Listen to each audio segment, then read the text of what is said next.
అయితే సమరం గారు నాకు ఉన్న ఎక్స్పీరియన్స్తో మన జీవితం ఈజీగా ఉండాలంటే ఈఎస్ఆర్ని పెట్టుకున్నాను సార్. అంటే ఎక్స్పెక్టేషన్ ఉండకూడదు, సాటిస్ఫాక్షన్ ఉండాలి అని. మరి నాకు అసలు ఏం ఎక్స్పెక్ట్, నాకు సమరం గారు 2 అవర్స్ ఇంటర్వ్యూ ఇవ్వాలి, 3 అవర్స్ ఇంటర్వ్యూ, నేను మనసులో పెట్టుకుని మీరు ఇవ్వలేదనుకోండి, నాకు ఎక్స్పెక్టేషన్స్ పెట్టుకుంటే నాకు బంగ్లా కావాలి, పెద్ద కారు కావాలి, రోల్స్ రాయిస్ అలా పెట్టుకుంటే ఇబ్బంది అవుతుందండి. సాటిస్ఫాక్షన్ ఉన్నదాంతో సాటిస్ఫాక్షన్. మీది బాగానే ఉంది గారు. కాదు గారు చెప్పేది ఏంటంటే ఎక్స్పెక్టేషన్ ఓవర్గా ఉండకూడదు, కానీ ప్రతి వాడికి లైఫ్లో ఒక యాంబిషన్ ఉంటుంది, గోల్ ఉండటం వేరే, ఒక యాంబిషన్ ఉండాలి, గోల్ తప్పకుండా యాంబిషన్ ఉండాలి, కోరికంటూ ఒక లక్ష్యం అంటూ ఉండాలి, ఇలా చేయాలనుకోవడం ఉండాలి. లేకపోతే గోల్ చిన్న గోల్, అది షార్ట్ టర్మ్ గోలా లాంగ్ టర్మ్ గోలా అని వేరే విషయం. తప్పకుండా ప్రతి వాడికి నా దగ్గర మీరు వస్తున్నారు, నాది ఇంటర్వ్యూ చేయాలంటే సమరంగా అడగాలి, మీరు అనుకోవాలి. నేను చెప్తాను వేరే విషయం, చెప్పతే నేను చాలా డిసప్పాయింట్ అయిపోయానండి అనాలి, మగాన్ని అనాలి, తప్పకుండా అనాలి. చాలా డిసప్పాయింట్ అయిపోయినా అనాలి మీరు. ఎందుకంటే హ్యూమన్ రైట్స్ తెలియాలి తప్పు జరుగుతుందని. మేము ఎంత ఎక్స్పెక్ట్ చేశాను, ఎంత ట్రై చేశాను, మేము నాకేం రాలేదండి అని మీరు అనాలి, అనగలగాలి. అంతేగాని అప్పుడు నేను తప్పు దిద్దుకోను, నా తప్పు నేను దిద్దుకోవాలి. తప్పు ఎందుకంటే తప్పు అసలు మీరు నా కోసం వచ్చినప్పుడు, నేను రమ్మన్నప్పుడు మీరు వచ్చినప్పుడు, దుర్గావస్థ గారి దగ్గరికి వచ్చినప్పుడు నేను చెప్పదు నా తప్పది, మై ఫెయిలింగ్ మై డ్యూటీ. అంచేత ఇంటర్పర్సనల్ రిలేషన్స్ ఇదే ఫెయిల్ అవుతున్నాం. మీరు ఎక్స్పెక్టేషన్స్ ఉండకూడదు అని మీరు సాటిస్ఫాక్షన్ అంటున్నారు, ఎక్స్పెక్టేషన్స్ ఉండి తీరాలి. అంటే నేను గోల్ ఉండొచ్చండి, ఎక్స్పెక్టేషన్ కూడా ఉండాలి. అంటే నా బియాండ్ మై లిమిట్స్ అని నేను బియాండ్ మీ లిమిట్స్ పెట్టుకోవద్దు, అది బియాండ్ మీ లిమిట్స్ పెట్టుకోవద్దు. మన పెట్టుకుని మీరు ఇప్పుడు అదే మీరు వస్తున్నారు, మీరు బియాండ్ ఏముంది, మీరు అడగాలనుకుంటున్నారు, చేద్దాం అనుకుంటున్నారు, ఇంటర్వ్యూ ఇలా ఉంటుంది అలా అనుకున్నారు, తప్పేం లేదు. అది ఆ మాత్రం లేకపోతే మీరు ఏం చేయలేరు, మైండ్ బ్లాంక్ అవుతుంది. అంటే అతనికి బ్లాంక్ అయిపోతుంది. నేను అతనికి ఒక కారు, ఒక 10 lakhs కారు అనుకోండి, ఏదో 1 crore కారు కావాలి, 2 crores అంటే అది కొద్దిగా అది ఎక్కువ. అందుకని మనకి ఇప్పుడు కూడా మన కెపాసిటీ, మన ఫైనాన్షియల్గా మనం ఎంత అన్ని చేస్తున్నాం, మన సపోర్ట్ ఎంత, మరి ఇవన్నీ పెట్టుకోవాలి. మరి లేదా ఇంకెందుకండి, పెద్ద ఏ బిజినెస్ చేయాలన్నా ఏం చేయాలన్నా వాడికి ముందు తప్పకుండా. అందుకే మీకు చాలామంది బిజినెస్లో లాస్ అయిపోవడం కారణం అందువల్లే అప్పులు చేసేస్తారు బాగాను, అప్పులు తగ్గ చేసేసి చివరికి ఫెయిల్ అయిపోయి ఇదైపోతుంది. అలాగే మనకి ఎంత. అందుకని పెద్ద పెద్ద ఎక్స్పెక్టేషన్ స్టెప్ బై స్టెప్ వెళ్ళాలి. ఇప్పుడు కూడా ఒకేసారి హై ఎక్స్పెక్టేషన్ పెట్టుకోకూడదు, స్టెప్ బై స్టెప్ వెళ్తే గోల్ పెద్ద గోల్ ఉండాలి, కానీ షార్ట్ టర్మ్ గోల్స్ మాత్రం ఉండాలి. స్టెప్ ఈ ముందు ఇది, నెక్స్ట్ ఇది అని ఉండాలి. అది సక్సెస్ ఫార్ములా. సాటిస్ఫాక్షన్ ఒకటి ఉన్నదాంతో సంతృప్తి పడాలి. మనం ఏం చేయగలం, సంతృప్తి పడడం అంటే ఎట్లా ఉండాలనుకోండి వేరే విషయం. సంతృప్తి పడడం అనేది తప్పకుండా ఏదైనా ఉండాలి. డిసప్పాయింట్మెంట్ అనేది మనకి ఏం డిసప్పాయింట్ అయిపోయింది, మనం ఏం చేయలేం లైఫ్లో. డిసప్పాయింట్మెంట్ సంతృప్తి ప్రతి వాడికి తను చేసే పనిలో యూ షుడ్ డిరైవ్ ప్లెజర్. ప్రతి వాడు తను చేసే పనిలో ఆనందం పొందడం నేర్చుకోవాలి. ఏ చిన్న పనైనా సరే ఆనందం. నేనైతే అనుకుంటాను, ఎంత చిన్న పనైనా సరే నేను ఆనందం పొందుతాను. ఎప్పుడైతే ఆనందం పొందుతామో మనసారా పని చేస్తాం. ఆ పని చేసి చేసి ఆనందం పొందుతారు. అయిపోయాక ఆనందం. ఇవాళ దుర్గాప్రసాద్ గారు ఇంటర్వ్యూ చేశాను, చక్కగా చేస్తే నాకు తృప్తి మిగులుతుంది. నాకు ఆయన చక్కగా అడిగాను, ఆయన అడిగినది చెప్పాను నేను. ఆయన కూడా హ్యాపీగా ఫీల్ అయ్యారు. ఒక సాటిస్ఫాక్షన్ ఎప్పుడైతే మనసులో సాటిస్ఫాక్షన్ ఉంటుందో మనం హ్యాపీగా ఉంటాం. టెన్షన్స్ ఏం లేకుండా జీవితానికి ఒక తృప్తి అంటూ లేకపోతే డల్గా ఉంటుంది లైఫ్. మన జీవితాన్ని మనమే చెరగొట్టుకుంటున్నాం. మనమే మన జీవితాన్ని దుఃఖమయం చేసుకుని మనమే చేసుకోకూడదు. జీవితం అనేది సంతోషంగా ఉండడం కోసం, హాయిగా ఉండడం కోసం, తృప్తిగా గడపడం కోసం. అంచేత జీవితాన్ని అది మన చేతిలో ఉంది. అంచేత మనం ఎప్పుడు కూడా పెద్ద అంటే డిరైవ్ ప్లెజర్, అది వెరీ ఇంపార్టెంట్. వింతలో విడ్డూరాల విశేషాలను మిమ్మల్ని అడిగా ఇందాక. నేను చూసిన వింతగానే విడ్డూర విశేషం ఏంటంటే, ఒక అందమైన భార్యను ఒక అతనికి, అతను మొదటి భార్య, రెండో భార్యను కూడా చేసుకున్నాడంట. చూస్తే ఆ అమ్మాయి అగ్లీగా, అంటే అందంగా లేదు. నాకు తెలియక అడిగాను, ఈ అందమైన భార్య రెండో భార్య అనండి. లేదు, అందమైన భార్యే మొదటి భార్య, రెండో భార్య కొద్దిగా అందంగా విహీనంగా ఉందండి. నేను చాలా ఆశ్చర్యం కలిగింది నాకు. ఇదేంటి అంత అందమైన భార్యను పెట్టుకుని ఇలాంటి అమ్మాయిని చేసుకున్నాడు ఏంటని. ఏంటేముంటుంది అంటారు డాక్టర్ గారు? అక్కడ మెంటల్గా కనెక్ట్ వాళ్ళ ఇద్దరికి. అందం కంటే మెంటల్గా కనెక్ట్ వాళ్ళ. అది కాకుండా ఆవిడ మంచి భార్య అయి ఉండొచ్చు, గయ్యాలు అయి ఉండొచ్చు, అందంగా ఉండొచ్చు, కానీ వాడి మైండ్ సెట్ డిఫరెంట్గా ఉండొచ్చు, ఏడిపించేది కావచ్చు. ఇప్పుడు కొంతమంది చక్కని భార్యలు ఉంటారు. చక్కని భార్యలు ఉన్నా వాళ్ళు బయట వాళ్ళతో ఇంకోటితో ఎక్స్ట్రా మ్యారల్ కంట పెట్టుకుంటారు. ఎందుకు పెట్టుకుంటారు వాళ్ళు? కారణం అంటే ఈమెమో శుద్ధ మధ్యరాత్రిలాగా పడుకుంటుంది, ఆ రెండోడు అందవికారంగా ఉన్నా నల్లగా ఉంటుంది, ఏం బాగుండదు, లావుగా ఉంటుంది. కానీ ఆమె కాస్త కబింపు, శృంగారపరంగా మాట్లాడడం, రెచ్చగొట్టడం, ఆహా ఏం మగాడు అంటున్నావు, అబ్బా ఏం ఎరగూసావా అంటున్నావు అని అడిగారు. వీడు ఇంకా రెచ్చిపోతాడు, వీడు ఈగో సాటిస్ఫై అవుతుంది. అంచేత వీళ్ళు ఎందుకు అందమైన భార్య ఇంట్లో ఉన్న బయట ఎందుకు కాంట్రాక్ట్ పెడతారంటే ఆ రెండోది పొరుగింటి పొలకు రుచిలాగా ఎప్పుడైతే మాటలు ఆమె ప్రవర్తన మగవాడికి కావాల్సిన సెక్సేషన్లో ఒక రకమైన పొగడత, ఆ ఎప్రిషియేషన్ మగవాడికి, ఆడదానికి కావాలి మగవాడికి కావాలి. ఇక్కడ అది తీసుకోవట్లేదు. రెండో వాళ్ళు ఇద్దరు ఆ రకంగా షేర్ చేసుకోవట్లేదు, ఒకరికొకరు పూడుకోవాలి. పొగడితేనే కాదు, మనిషి వాళ్ళే కావాలి. ఇప్పుడు దుర్గాప్రసాద్ మీరు చాలా బాగా ఇంటర్వ్యూ చేసి అని చెప్తే మీకు కలిగే తృప్తిను లేదంటే చాలా తేడా ఉంటుంది.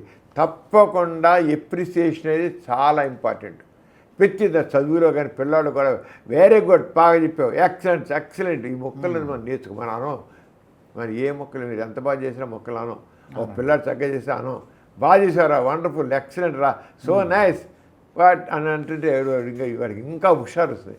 జీవితంలో రెండో వాళ్ళని మనం ఎప్రిషియేట్ అని నేర్చుకోవాలి. ఏం పోతుందో మనం సొంపోయినట్లు ఎప్రిషియేట్ చేయట్లేదు మనం. ఆ ఎప్రిషియేట్ చేయడం అభినందన. అంటే భార్యాభర్తల మధ్య కూడా భార్య కోరుకునేది కూడా అదే. మాకు చీర కట్టుకుంటే చక్కగా అందమైన చీర కట్టుని ఇటు తిరుగుతుంటుంది. ఈ తిరుగుతున్న ఇదే బాగున్నా ఈ చీరలో అన్న ఏమన్నారు వాడు, అబ్బా ఈ చీరకే అందం వచ్చి నువ్వు కట్టుకుంటే అన్నట్లు ఉండాలి. అవునండి. ఆ చీర వల్ల నీకు అందం వచ్చాడు అంటకూడదు వాడు, ఆ చీరకే అందం వచ్చింది అనాలి. వాడు మురిసిపోయి చీర చాలా బాగుంది నీకు అనాలి. ఏ అమ్మ తనలేడు వాడు, అంటుతావాడేవాడు అంటారు ఆడవాళ్ళు. మా ఆయనకి చేయలేదండి, ఏ టేస్ట్ లేదు, నేను వెళ్ళి తింటుంటాను, ఎలా బాగుందా అంటే బాగుంది అంటాడు, బాగుంది అంటారు. వీడు అడిగాక అడిగించుకుని కూడా బాగుంది అంటే ఏదో ముక్తసరిగా ఉంటుంది. అది లేదు. జీవితంలో తప్పకుండా రెండో వాళ్ళకి ఒక సాటిస్ఫాక్షన్ ఇచ్చేయండి, మాట్లాడడం నేర్చుకోవాలి. భార్య వద్ద తప్పకుండా అది లేదు. అంచేత తప్పకుండా రెండో వాళ్ళని కొద్దిగా ఊరి పోడేమని కాదు, కానీ మెచ్చుకోవడం ఆడదానికి మగవాడి కంటే ఆడదానికి ఎక్కువ కావాల్సిందంటే భర్త నుంచి ఎప్రిసియేషన్ కోరుకుంటుంది. అది ఎవరు? అందుకే రిలేషన్షిప్ చెప్తున్నాయి. అది తప్పకుండా మగవాడు మెప్పు కోరుతుంది. తన కోరి నగలు కోరదు, చీరలు కోరదు, ఏమి కోరదు. మగవాడు తన భర్త అనేవాడు తనని కాస్త మెచ్చుకున్నాడు అని కావాలి కోరుకు. చాలా అల్పసంతృప్తి. ఆడది చాలా అల్పసంతృప్తి అండి. నేను ఆడదంటే తేలిగ్గా అంటున్నాను కాదు, మంచి అర్థంలో అంటున్నాను నేను. అల్పసంతృప్తి. ఆ చేయలేడు మగవాడు. వీడి పొగరు అహంకారం మొక్కగాడు నాకు అక్కడ మడుతూ మొగాళ్ళు చూస్తుంటే ఆ మాత్రం ఉప్పు మెచ్చుకోలేడు. ఇప్పుడు కూర చేస్తే చాలా బాగుంది, చాలా చక్కగా కూర ఉంటుంది, చాలా బాగా ఎంత బాగుందో కూర అనొచ్చుగా ఏం అనకూడదు. రుచిగా చేసావు. మంచి కాఫీ చెప్ప ఎంత గుమ్మ నీ చేతి ఇచ్చిన కాఫీ ఎంత బాగుందండి అనలేడు ముక్క అండు తాగేసి పక్కన పెట్టేసి వెళ్ళిపోతాడు. గ్యాస్ నా ఏదో బిజినెస్ పని డబ్బులు సంపాదించాలి, ఏదో గొడవలు, అదే కబుర్లు, చెత్త కబుర్లు లేదు. నేను భార్యాభర్త దాంపత్య సంబంధాల్లో మినిమం ఏమున్నాయో రూల్స్ ఇవన్నీ ఈ రూల్స్ పాటించాలి. అది అలాగే ఆడది కూడా మగవాడిని కొంత ఎప్రిషియేట్ చేయాలి. ఆడవాళ్ళు ఏం చేయాలంటారు మగవాళ్ళ విషయంలో? మగవాళ్ళు కూడా మీరు చాలా స్మార్ట్గా ఉన్నారు, ఈ డ్రెస్ చాలా బాగుంటుంది అని నేను ఈ డ్రెస్ మీకు కొనిపెట్టినా, ఒక్కో డ్రెస్ కొనుక్కొచ్చి అండి అంత మీరు ఎంతో ముచ్చటపెట్టి కొనిచ్చి అబ్బో ఇవి నిజంగా నచ్చకపోయినా సరే నువ్వు తెచ్చావు కదా చాలా బాగుంది, నా టేస్ట్ భలే తెలుసుకున్నావు నువ్వు, అబ్బా నేను ఇదే వాడతా, ఇదే వేసుకుంటా అని వెంటనే వేసుకొని తీసేసి అదే వేసుకుంటే వారికి అమ్మాయికి ఎలాగ ఒక వారం రోజులు ఫిదా అయిపోతుంది. ఫిదా అయిపోవడమే అది కావాలి మరి. అంటే అది కేవలం ఏదో దొంగ అని దొంగతనంగా ఏం ఊరికి పైకని కాదు, మనసారా చేయాలి. మనసారా దిస్ ఈజ్ డ్యూటీ అది భర్త హస్బెండ్. ఆ చేసి సరే అక్కబెట్టు బాగుందిలే, బాగుంది రైట్ తెచ్చావు కదా బాగుంది వాడి తీసు. అందుకని దాంపత్య సంబంధాలకు సంబంధించింది కంప్లీట్ జనాలు ప్రతి వాళ్ళకి ఎంత మొట్టమొదటి వేసే ప్రశ్న మీరు ఇవన్నీ కలిస్తేనే దాంపత్య సంబంధాలు. ఈ మధ్యన ప్రియుడు మోజులో పడి లేదా ప్రియురాలు మోజులో పడి భార్యని భర్తను చంపేస్తున్నారండి. అదే దానికి అసలు మీరు చెప్పినన్ని కూడా దానికి ఇదే రూల్స్ ఉన్నాయి కదా, ఆ రూల్స్ పాటిస్తే 12 కాపురానికి 12 సూత్రాల్లాగా మనం చిన్నప్పుడు చూసాం సినిమాలు. కరెక్ట్ అది ఆ. ఇది ఒకవేళ పెళ్లి కాకముందు ఒకవేళ ఉన్నప్పటికీ పెళ్లి చేసుకున్న తర్వాత బైండ్ ఓవర్ ఇక అవన్నీ వదిలిపెట్టాలి అంతే. పెళ్ళే కూడా వాడు కంటిన్యూ చేస్తున్నాడే, అమ్మాయి కూడా కంటిన్యూ చేస్తున్నా, అబ్బాయి కూడా పెట్టి కంటిన్యూ. ఏంటి అంటే పెళ్ళి ఎందుకు అవుతుందండి? పెళ్ళి ఎందుకు కాదు, చాలా తప్పు అసలు. పెళ్ళే కూడా కంటిన్యూ చేయడం చాలా రాంగ్. అంచేత ఇది పెళ్ళి అంటే ఇద్దరి మధ్య మానసికంగా కనెక్టివిటీ ఉండాలి, ఉండి తీరాలి. అసలు ఎందుకు ఈ పెళ్ళి, ఏ అంటే పెళ్ళి నాన్సెన్స్ అంటారు. అలా పెళ్లి చేసుకోకు, పెళ్లి చేసుకోకు, ఉంటుంది సరదాగా. అందుకు నీ ఫ్రెండ్స్ వాళ్ళ ఫ్రెండ్షిప్ కానీ ఉండు, ఇంకేం చేస్తావు చెయ్యి. పెళ్లి చేసుకునేది మాత్రం అక్కడ తప్పకుండా ఉండి తీరాలి. That hard and fast rule అంతే, తప్పకుండా ఉండి తీరాలంతే. ఎందుకంటే ఒక డాక్టర్ గారు హైదరాబాద్లో చూశానండి, నర్సు మోజులో పడి ఈ వైఫ్కి పిల్లలకి ఇంజక్షన్ ఇచ్చేసాడండి ఆయన డాక్టర్ కాబట్టి. అదే ఆశ్చర్యంగా ఉంది. అంటే నర్సులో ఏం చూశాడు, భార్యలో ఏం చూడలేదు. చెప్తాం love is blind. Love is blind అంతే. అదే చాలా రాంగ్ అది. అది అంటే ఉన్నారు ఎక్కడో, అందరూ ఎక్కడో రేర్గా ఉంటారు. ఇది యాక్సిడెంట్ అయినట్టు సృష్టించి. అవును, చాలా తప్పు, చాలా తప్పది, చాలా ఘోరం, నేరం. చాలా ఇలాంటి వాళ్ళు పోయి జైల్లో కూర్చొని సేవ చేసే పడుతుంది ఏ విషయం, ఉరి శిక్ష పడుతుంది, సేవ చేసే పడుతుంది ఏ విషయం. కానీ ఏంటి ఆవిడ సాధించేది ఏంటి, ఏం సాధించాడు? ఆమె జైల్లో ఉంటే వీడు జైల్లో ఉంటారు, ఇద్దరు జైల్లో ఉంటారు. అంచేత కరెక్ట్ కాదు. పెళ్ళి అయిన తర్వాత పాత ఏమన్నా సరే మన కొత్తవి పెట్టుకోకుండా ఉండాలి. అవి ఉన్నాయి మన మంత్రాలు, పెళ్లి మంత్రాలు చెప్తుంటే పెళ్లి మంత్రాల్లో ఎన్ని చెప్తారండి. అంటే పెళ్లి మంత్రాలు బూతులు ఉన్నాయంటారు, బూతులు ఏమన్నా రెడీ. కానీ పెళ్లి మంత్రాలు కూడా చెప్పేవన్నీ ఆ సాంస్క్రిట్లో ఉండే అర్థం కాదు. కానీ ఇవన్నీ ఆ మంత్రాలు కూడా వాటిలో కూడా పెళ్లి చేసేవాడు దాంట్లో చెప్తున్నారు. మనం ఎలా ఉండాలి, ఏంటి మన డ్యూటీ ఏంటి, మనం ఏం చేయాలనేది చెప్తున్నారు.